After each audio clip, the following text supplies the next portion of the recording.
오늘 본문은 앞서 미래에 대한 가르침으로부터 현재에 대한 가르침으로 옮겨 믿는 자로서 마땅히 행해야 할 의무들을 상기시키고 있는 내용입니다. 초기 기독교에는 여러 가지 소소한 규칙이 있었다고 합니다. 우리는 대부분 모국어를 배우듯이 행동을 배운다고 합니다. 즉, 가족과 친한 친구들이 어떻게 행동하는지 지켜보면서 그것을 우리의 행동 방식으로 받아들인다는 것입니다. 만약 우리가 서로 소리를 지르면서 폭력을 행사하는 사람들 속에서 자란다면 그것이 마땅한 행동이라고 생각한다는 것입니다. 만약 우리 주변 사람들이 친절하고 동정심이 많다면 그것을 익힐 좋은 환경인 것입니다. 이는 그리스도인다운 행동이라는 새로운 환경은 그만큼 주변 환경이 중요하다는 것입니다. 다시 말하면 기존 성도들의 행동 양식과 삶의 방식이 중요하다는 것입니다. 바울의 희생자들처럼 그리스도인다운 행동은 오늘 우리에게도 새로운 삶의 방식인 것입니다. 그런데 우리가 규칙에 대해 전혀 생각하지 않고 그저 마음에서 우러나 그리스도인다운 방식으로 행동하는 우리들은 무언가 놓치게 되는 것일까요? 그렇다면 바울이 주장하는 그리스도인다운 행동 규칙은 새로운 율법을 말하는 것일까요? 바울은 여러 곳에서 이것이야말로 하나님의 성령이 하실 일이라고 말합니다. 하지만 이런 일은 하룻밤 사이에 이루어지지 않는다는 것입니다. 하나님의 성령이 이 일을 하시는 방식은 외적 개입도 없고 당사자의 의식적인 노력도 없이 오직 개인의 마음과 생각 속에서 비밀스럽게 역사하는 것만이 아니라는 것입니다. 물론 어떤 사람들 안에서는 그런 식으로 일어날 수도 있고 실제로 일어나기도 한다고 합니다.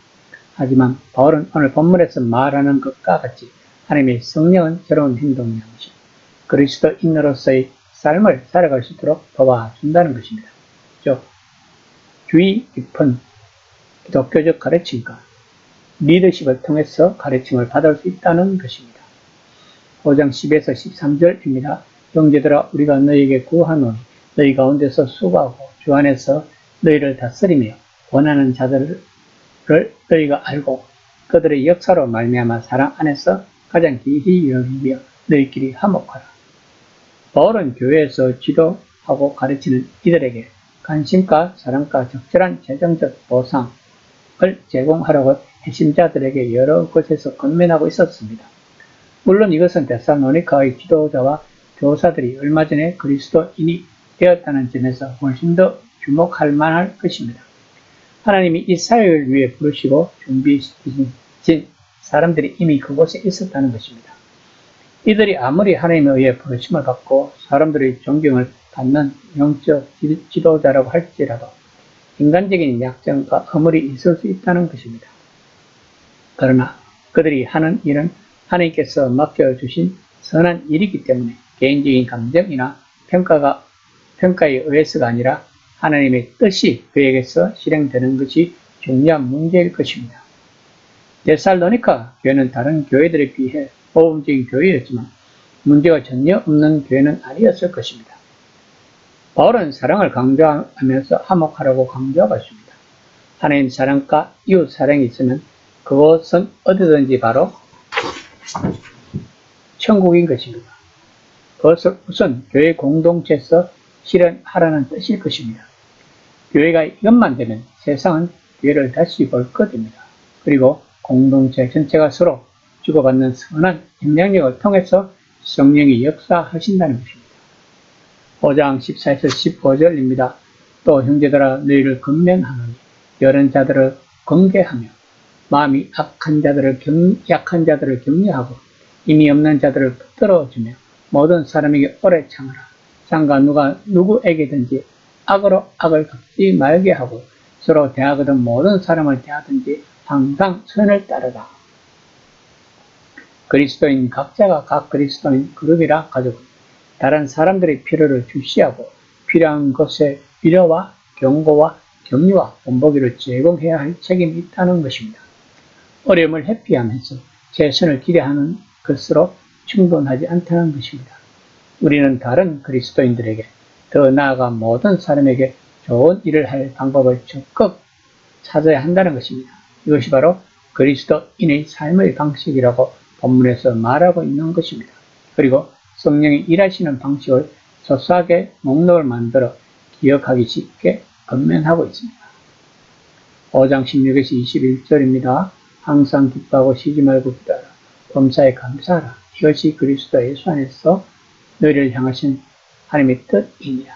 성령을 소멸하지 말며 예언을 멸시하지 말고 범사에 하려 좋은 것을 취하고 악은 어떤 모양이라도 버리라.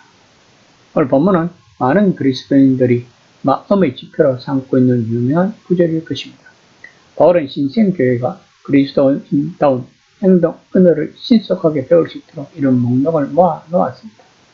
우리가 마음으로 배운다고 말할 때 대개는 머리로 기억하려는 노력을 의미할 것입니다. 하지만 일단 그렇게 노력한 뒤에는 그것이 우리 마음에 안치할 때까지 우리 마음이 그 배운 것을 간직할 것입니다.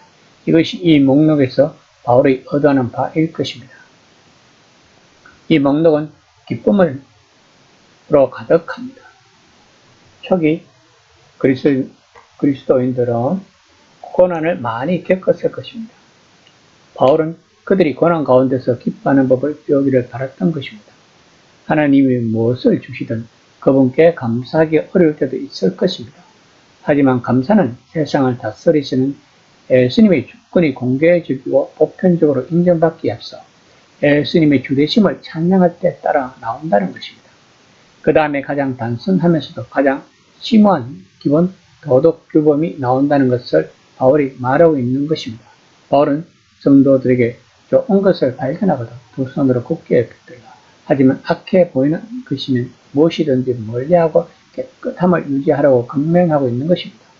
바울의 건면은 과거와 마찬가지로 오늘날에도 중요한 가치가 될 것입니다. 이 시간 나는 과연 바울이 말하는 대로 삶을 살아가고 있는지 한번 생각해 보는 시간이 되었으면 합니다.